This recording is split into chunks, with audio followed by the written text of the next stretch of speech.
नमस्कार, आदाब।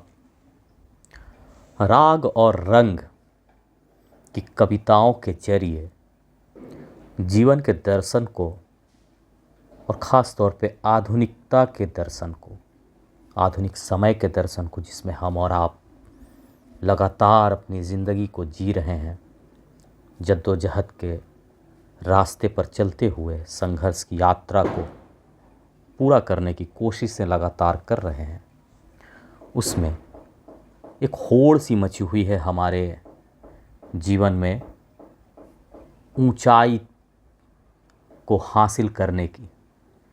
और ये ऊंचाई कितनी ऊंची है, इसकी कोई हद नहीं, इसकी कोई सीमा नहीं, इसकी कोई लिमिटेशन नहीं। इस ऊंचाई की खोज या उसकी तलाश दरअसल एक अंधे कुएं की खोज करने जैसा है, या एक अंधे कुएं में उतरने जैसा है। और इसके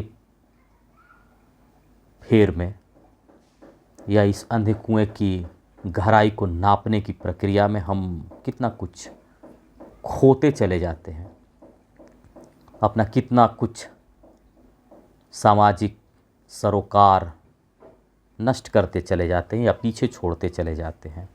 भावनात्मक तौर पर हम कितना कुछ खुद को घटाते चले जाते हैं। उन सब की वानगी शायद हम जब ऊंचाई की अपनी आखिरी मंजिल या इच्छित या अपनी मनमर्जी की जो ऊंचाई होती वहाँ पहुँचते हैं, और जब वहाँ ठहरते हैं तो शायद इस ऊंचाई को हम, जहाँ हम खड़े होते हैं, विश्लेषित करते हैं, तब हमें मालूम होता है कि इस ऊंचाई को हासिल करने के पीछे कितनी कीमत हमें चुकानी पड़ी। और वो कीमत जिसकी भरपाई कतई नहीं की जा सकती, उसी पर केंद्रित है ये कविता। जैसा मैंने कहा, राग और रंग की पूरी दार्शनिकता के साथ जीवन की बारीक और बड़ी ही दुस्साध्य गुत्थियों को अपनी कविता में मिश्रित करके बड़ी ही सरलता के साथ पाठकों के बीच प्रस्तुत करने वाले कवि कुंवर नारायण की ये कविता है, जिसका शीर्षक है अंतिम ऊंचाई।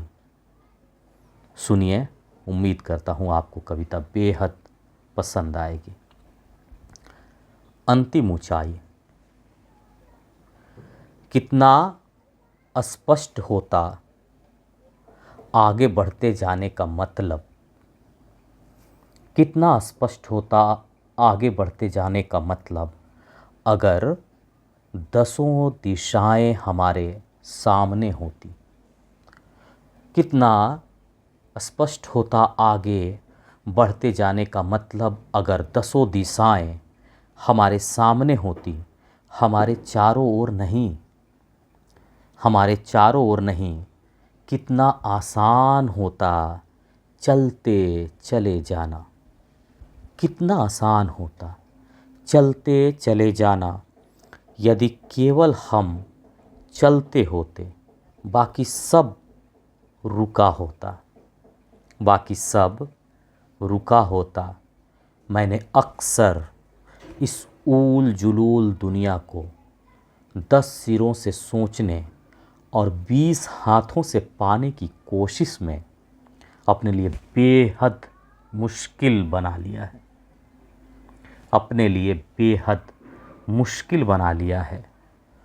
शुरू में सब यही चाहते हैं, शुरू में सब यही चाहते हैं कि सब कुछ शुरू से शुरू हो, लेकिन अंत तक पहुँचते पहुँचते हिम्मत हार जाते हैं, हिम्मत हार जाते हैं। हमें कोई दिलचस्पी नहीं रहती कि वह सब कैसे समाप्त होता है, जो इतनी धूमधाम से शुरू हुआ था, जो इतनी धूमधाम से शुरू हुआ था हमारे चाहने पर। वह सब कैसे समाप्त होता है। दुर्गम वनों और ऊंचे पर्वतों को जीतते हुए जब तुम अंतिम ऊंचाई को भी जीत लोगे, जब तुम्हें लगेगा कि कोई अंतर नहीं बचा अब तुम में और उन पत्थरों की कठोरता में जिन्हें तुमने जीता है, जब तुम अपने मस्तक पर बर्फ का पहला तूफान झेलोगे और कांपोगे नहीं, तब तुम पाओगे कि कोई फर्क नहीं सब कुछ जीत लेने में और अंत तक हिम्मत न हारने में, हिम्मत न हारने में।